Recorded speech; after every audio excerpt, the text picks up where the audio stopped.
putting myself back into 2015. 2015, yeah, okay. Back in there. Actually, yeah, high top shoes were a thing. We were hoping for Back to the Future would actually, you know, present itself at that time, which it didn't. So we were all disappointed and angry.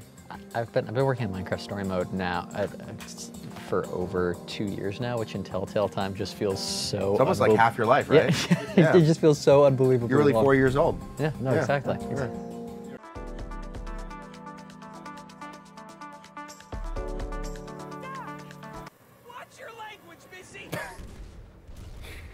Oh, and you This is blew perfect. And you blew up the catapult. Yes. I mean, no. Great.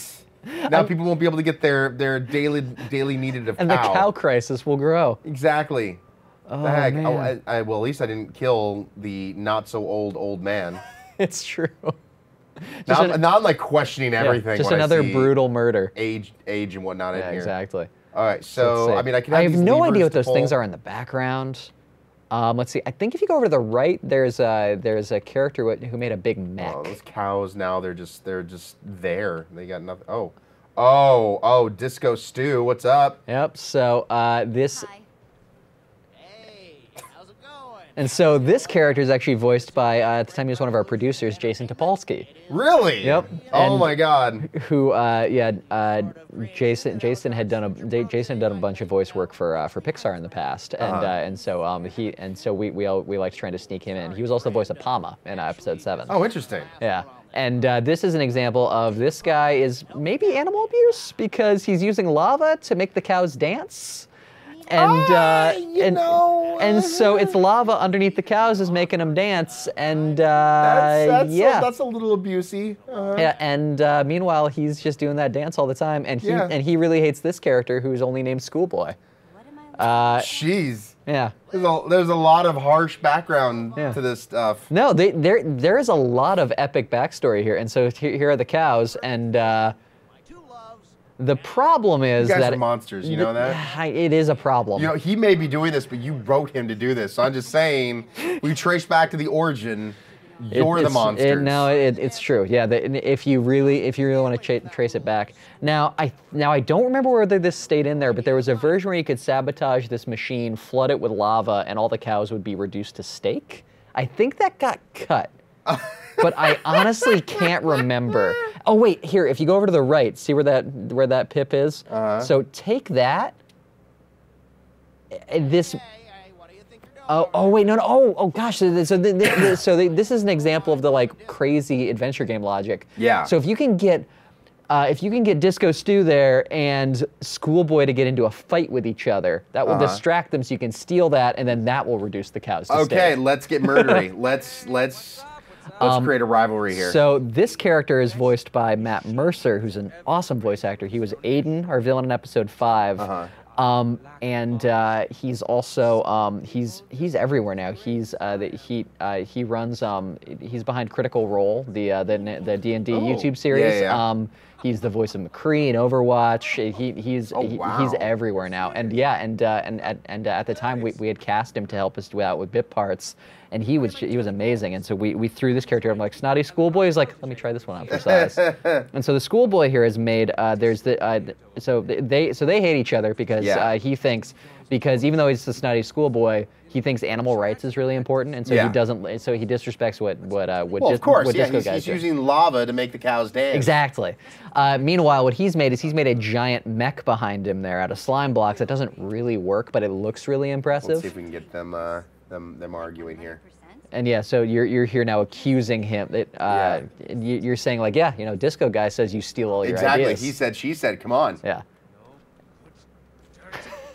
Disco freak. Yeah, there we go. Yeah. Starting stuff. So we actually have another like YouTuber like fun. So happy. So if you walk over to the right to see the mech real quick, there's a YouTuber named Cube Hamster who makes these amazing mechs in Minecraft. Oh wow. And we based this off of one of Cube Hamster's designs, a little bit modified. And he got in touch with us via Twitter after this episode came out, and he's like, "Hey, I'm really flattered you guys based off one of my designs. Yeah. Yours wouldn't work. Here, let me show you how to make the working version." We're like, "All right, he's awesome." All right, we're about to get murdery. Now we're stealing the repeater. No, my machine. Oh, Oh, it's and just the red lighting.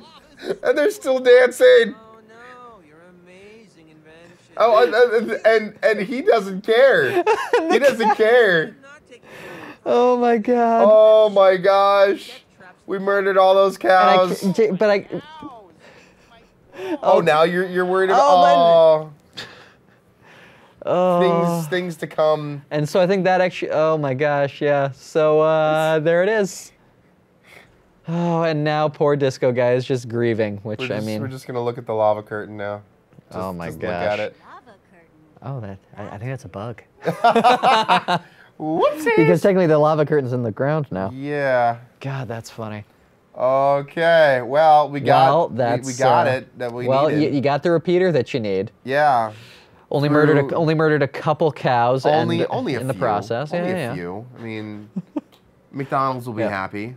So yeah, the pathway, I think it was Molly and Steve McManus put it together. I think there's like something like 3 or 4 different paths that you can take through this, because like you can scrounge up all the materials you need legitimately to make a repeater. Yeah. Or there's like 1 or 2 places where you can steal them. But yeah, so this whole Okay, good. Well, I'm glad we murdered. Yeah. So no, we went the murder route. Yeah. There should be an achievement. You monster or something. Yo, monster. I would love to be able to do more like specific achievements like that. There we go. And I think that should do it. And then I think it's just the middle. I hope you're right. Switch is on. That doesn't Okay, yeah, you're right. There we go. Well, I just remembered like what he flicked. He was just like middle lever. Yeah, that's. Oh, so can we back out now? Or do we have to just flip all 3? Is like 1 stairs, 1. Yeah, I guess. Okay, we're overthinking this. Okay, so it's, we're overthinking this. They're just like, okay, put in the code. Left, right, left, right. We thought it was a code, and yeah, it's stairs, door. Yeah, way overthinking. Blast shield. And we're running in, and there's adorable Ruben, who hopefully has forgiven us for the water. For catapult and for murdering other cows in a gruesome way. It was not humane. No. They burned to death. Let's just clarify this. You guys wrote that the cows burned to death. I don't feel good about it, but yes. Well, apparently so much so you've been sleeping like a baby since then. In my defense, I thought we had removed that. Sure. Are we gonna buy that, people? No, I don't. But in not my defense, I apparently just forgot about it. Yeah. You're just like, we murdered cows. Wonder what's for dinner. Feel like steak. So cheese. So we had a whole puzzle in this part originally. That was going, so this is kind of a piece of the cut puzzle, but now it's just sort of a machine that just does things. Where it was going to be a whole puzzle based off of the piano sequence from the Goonies, like where you needed to play the right sequence of notes. Oh my god. And so what's funny about that is I am completely tone deaf. Like I have no musicality whatsoever, and so we started putting it in for testing, and it's like, okay, we're just going to play you a sequence, then play the notes back in the right order. I could not figure it out at all. Other people couldn't figure it out. We were having a really hard time. People were just getting frustrated. They're like, why can't we just solved a puzzle. Where's our reward for doing that? Yeah. And so ultimately, that puzzle ended up falling by the wayside. But it had some really cool ideas. I would really. It sounded like almost like what Undertale also ended up doing. I'd love to do something with musical notes at some point, because there is so much cool music stuff that people do in Minecraft that I'd love to be able to do that at some point. So this, so one of the things that is cool about this is there are so many like just random little things to fiddle with here. Like, what are those things even for? A doorway that just kills you. This is what I need inside my house. Yeah, no, exactly. It's the old, it's the old Galaxy Quest, Star Trek, smashy pistons. Oh my gosh, I love the Galaxy Quest. Reference like, why do we even have this? But in classic fashion, if you just do that. Okay, almost. Now, and so a repeater there, you're slowing it down. I just love Olivia staring at you like a doof. Let's do this again. And now you can dive through. Now, do you remember if that was a permadeath? Like, could I have died right there? I think you could. I think you could get smashed and fall backwards, but I don't think it was a death. Okay. I think there was a version that was a death where you just poof. Where it just goes. Well, it goes here and there's blood everywhere, and it's like The Shining. For some reason, we thought that was a little too brutal. That would have been horrible. Just parts over, just blood just comes pouring out like the elevator scene. Just like, yeah, this is fine. This is fine for Minecraft. So all those tubes you're seeing there, that was something funny where there was an exploit in Minecraft where if a piece of inventory spawns into the same spot where a block is, it will continuously rise upwards until it reaches air. And so we basically exploited that with glass to make it look like it's tubes carrying things upwards. Cool. And that is an exploit that we use constantly because it just looks so cool. Yeah. And this awesome lava curtain. There you go. That's awesome. Now I need that in my house. It's so cool. I need a lava curtain. Now somewhere, okay, so one of my favorite dumb Easter eggs is coming up here. I like how you have to preface it with dumb. Dumb, yeah. Like it's not just an Easter egg; it's a dumb. It's a dumb Easter egg. Okay. So if you go all the way to the right, so that button right there, this button will activate the bat hatch. Okay, we'll push it. Are those? And so there's a hatch that just releases bats. And you can push that as many times as you want to just keep spawning bats. And there was a period of time where, again, originally you were going to go first to Redstonia, then to Boomtown. Yeah. And if you went to Boomtown first, then Axel would come with you to Redstonia. Yeah. And what was going to happen was if he came with you to Redstonia and you released bats, he was going to end up with a pet named Batsy. And Batsy was going to hang out with him, and like he's got those big blocky arms. He was going to stand here, and the bat would just hang off of his arm, and it was his bat named Batsy. And Batsy tragically got cut, and it's one of the things that I'm saddest got cut. Oh, and you broke the bat hatch, and now it's just spawning bats forever. I love that. So the whole B plot with Axel and Batsy was something that I just loved because it all spawned from this idea that like he was going to be like nibbling at Axel's neck, and Axel's like, he's giving me bat kisses. It's like, Axel, he's biting you. No bat kisses. So can we get some comments below? Just rip Batsy. That would have been nice. That would have been fun. Yeah. So someday I want to bring Batsy back, just because that's too good of a name for a pet bat. Yes, it's not on the nose whatsoever. Yeah, that was again just a bunch of people hanging out and just throwing around silly ideas.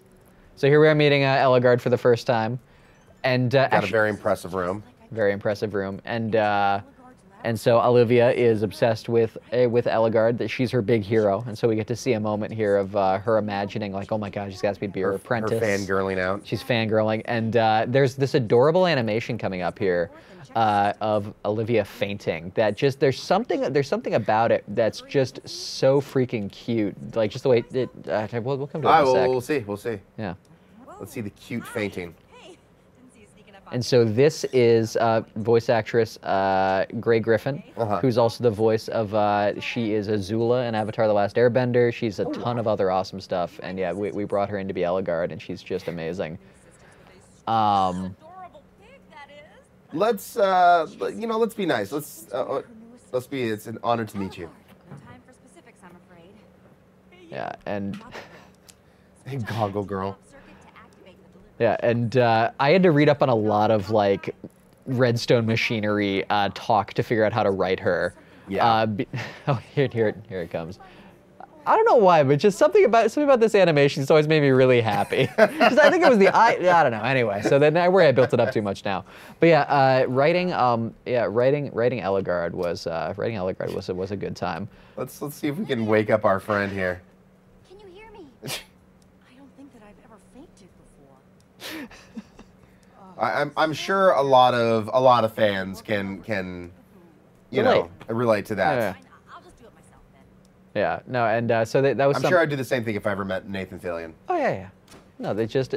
So dreamy. And so this is where we see Eligard's trying to make a command block of her own, which is, which as we saw in the first episode, was what spawned the whole Witherstorm disaster. Yeah.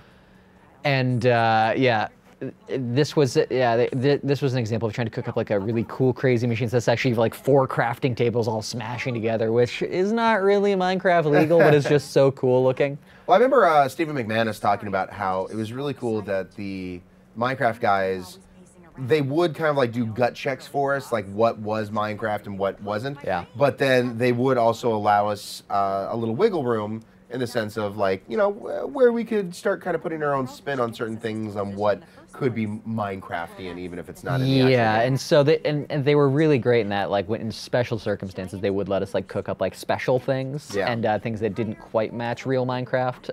Then the Eligard's command block generating machine is an example of that. And then I feel very fortunate that they let us kind of push and pull like that every now and again. Now, did you have any, times being able to work with them yourself? So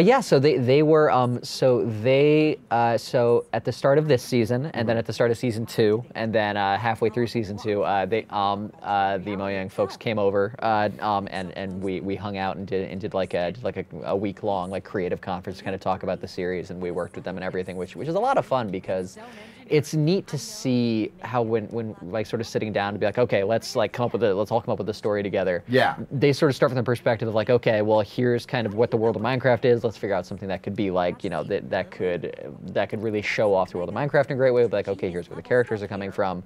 And so it's a lot of back and forth and a lot of working together to figure out how to put things together. And they were really, really great to work with. That's awesome. It's nice when, we work on so many other people's like IPs and that kind of stuff, intellectual properties, that where they actually will come in and work with us in that kind of sense and just help make it all that more rich and enhanced and more into the world that fans are familiar with. Yeah, well, I think what was really great about it is they'll kind of sneak us hints of like things that are coming up, and so we can kind of time it where we'll be like, okay, this episode is coming out right around the same time that this new feature is coming out in Minecraft.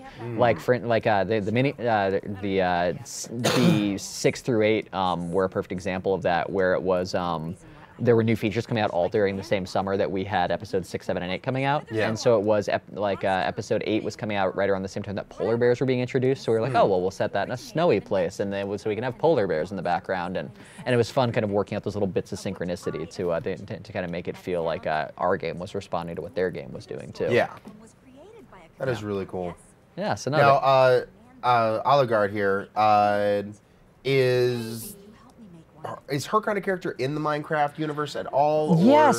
so she was kind of based. Her and Olivia are based on this idea of people who love playing Minecraft mostly for making cool machines and kind of inventing things, and coming up with amazing stuff with redstone, which is like the Minecraft equivalent of electricity and engineering and things like that. Yeah. And there are people who they spend all of their time just trying to make cooler and crazier things, like you were saying before, with like calculators and whatnot. And so Eligard is the example, kind of the epitome of people who are working on, trying to push the limits with what redstone and the Minecraft world can build machine-wise.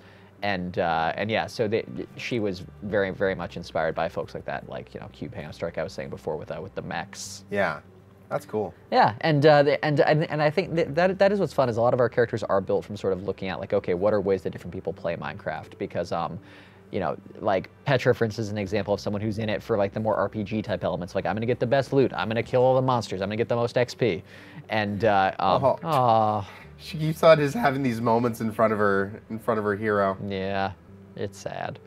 And Ruben helping out. Yep. Oh. Yeah, and this was an example of we had a team on the first couple episodes of Minecraft who they were really good at doing montages. Yeah. And so there's Jesse's training montage in the first episode, the crafting montage here with Eligard, and then a couple other examples. And yeah, it was a team in the cinematic department who just would put together these awesome montages for us, and that was always a good time. And we had our composers for season 1, Anna Dell and Timo and Wells, they did a really great job of putting montage music together for us.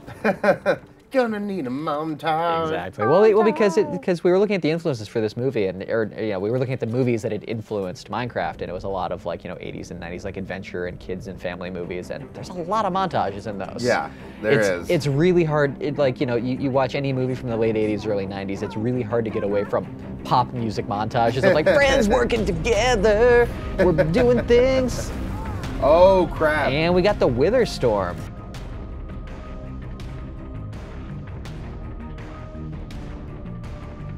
One of these, I think, is important. One of those.